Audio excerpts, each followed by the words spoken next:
I've been a little bit quiet the last couple of weeks, but I feel up for doing some bits and bobs today. So if we can't sail, we'll do the next best thing, which is try and make some bits and bobs for the boat. So without further ado, let's come over to my little work desk, and let's. I figured that I've been talking a lot about ovals on my video channel, and this I think it's FR4 epoxy fiberglass plate. And what we're going to make out of this is some backing plates for some of the cleats that are on the Lugger. So here's the FR4 board, and here's actually the cleat. Let's put that away there. Here's one of the cleats that's on the side of the dagger box, or the centerboard box, that we need to backplate. They do take a fair bit of strain and weight, and we saw in a previous video that the centerboard box is actually cracked in a couple of places where these are. So I've actually printed off some basically ovals here, and we're just going to check what would be the right size before we start cutting out this board here. So first thing I want to do is I'm just going to double check these are the lengths that they say they are, which they are. Yeah, that's almost on the limit there. Yeah, 16. Yeah. So these are the right lengths or sizes of ovals. This one being 10, 12, 14, 16 centimeters along the long side.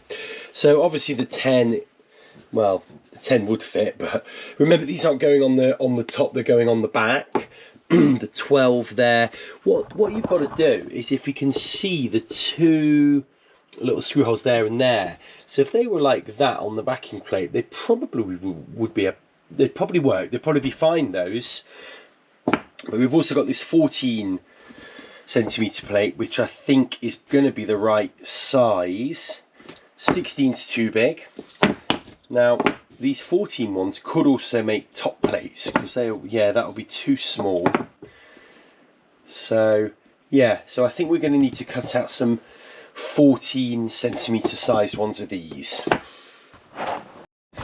The reason I'm doing ovals is that if you were to do squares and just do a little square backing plate like this, I mean, it would work, it would be fine, but you get nice sharp edges, and you would probably get different sort of loads and points where the load would be. So an oval will make sure that the load, when this is under strain and stress, an oval would mean that, you know, the load's fairly equal. I mean, a circle would probably be perfect, but then you'd have this huge big circle coming around here. But an oval's probably as near to getting the load shared out as we possibly can. So that's why we're going to go for ovals. So I'm in Fusion 360, and what I'm now going to do is just take you through how I'm going to make these little ovals. Now, I could just score a line around that paper template, and then I could just jigsaw around, but I'm not sure. I mean, an oval is going to be really hard shape to get right, and I'm a bit concerned about using my jigsaw on the fiberglass. It might not cut so well.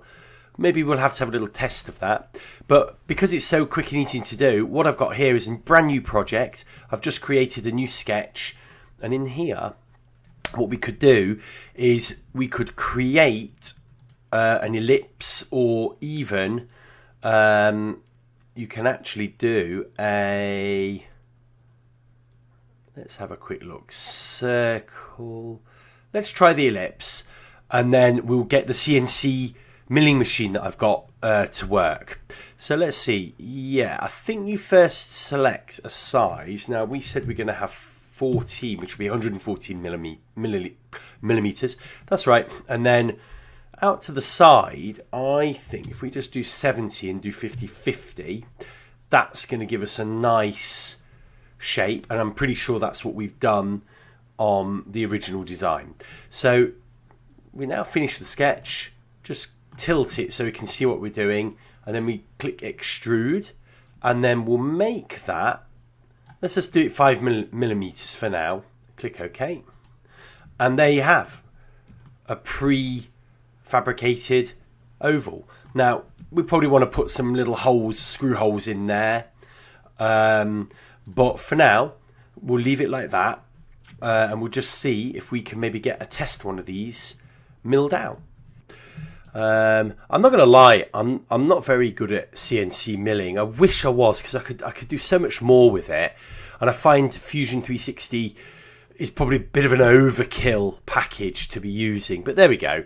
What I do find easy to use is making the models here on Fusion 360. You know, as you can see, I can build fairly intricate things like my little sailing teacher and whatnot. But anyway, moving back onto this, the first thing we need to do here is go up here and simulate. And let's have a little look what's going on in the simulator.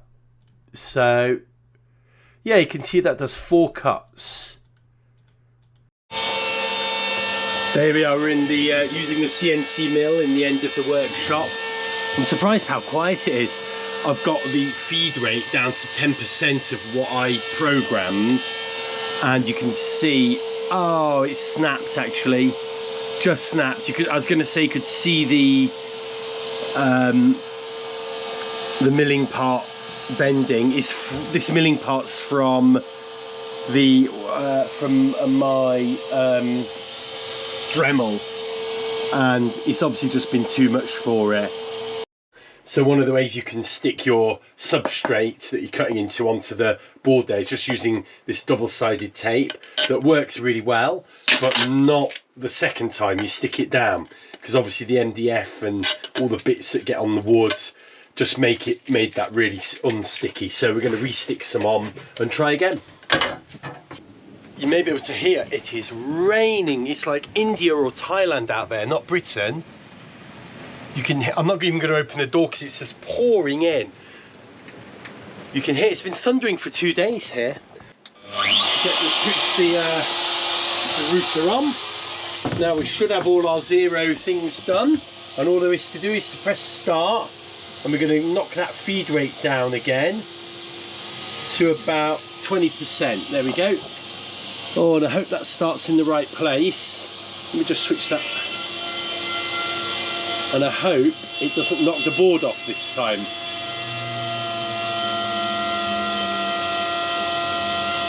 Yep, that's looking good so far. Oh! Okay, we lost another one. I think that will work if we keep that feed rate right down. So I'm going to try it one more time. They're really cheap, these little bits, and I've never used them, so we'll try it one more time. Hopefully I've got one more bit to try. Third time lucky. Now, I didn't reset the 0 point, so I'm hoping it'll go right back in where it started, which it does. And we're just going to go super slow. Okay, so third time not lucky. Seems to be breaking in roughly the same spot. Also, I put the speed up a little bit. I should have left it. It was cutting fine. I put it up and it was starting to melt and re-solidify here. So I'm going to cut the speed down of how fast this goes, and then we're going to take it from there.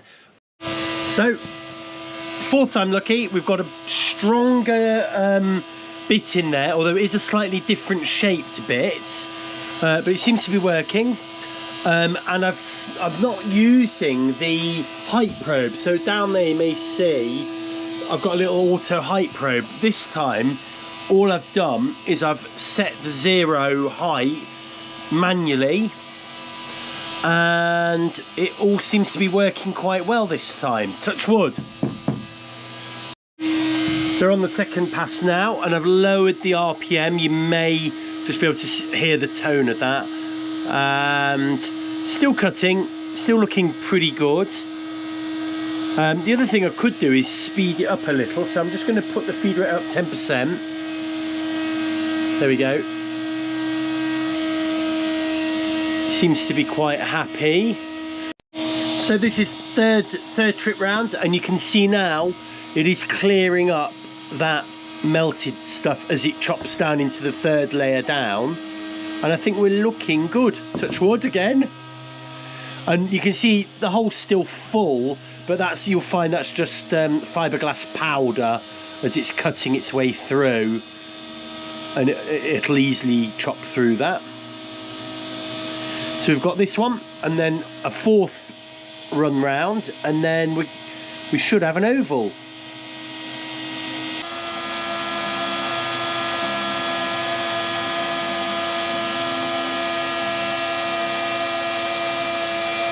Okay, we're going to see what happens in a minute, because I think that was the last pass. Yeah, and that's it.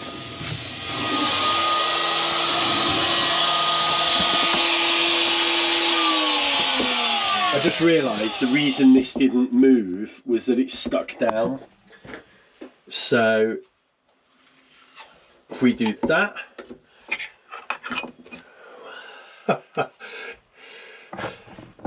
it's been one long journey, this, hasn't it? But there is my first backing plate cut out by my CNC router.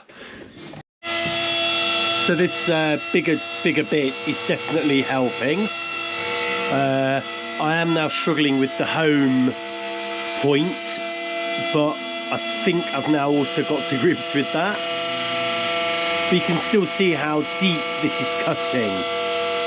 So I've got a funny feeling that my table isn't level.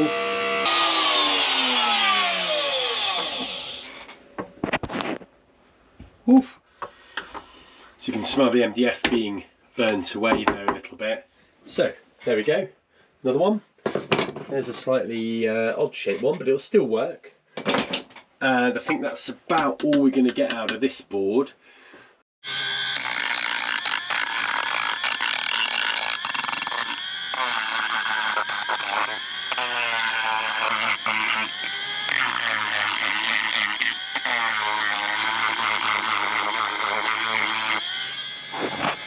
So that's a nice little sand just to take the really sharp edges off, and these are ready to use. Long time in the making these were, but and we're not using them for the original job. They're going to be used on the lugger, but yeah, you can see these are going to make brilliant back plates. I need to just work out where these holes are going to go, so let's just unclip that for a minute. That's the cleat, and we kind of need the, yeah, it needs to, the cleat needs to be central, doesn't it, like that. So I think that pencil's not going to work. So I think that'll do. That's one mark there and one there.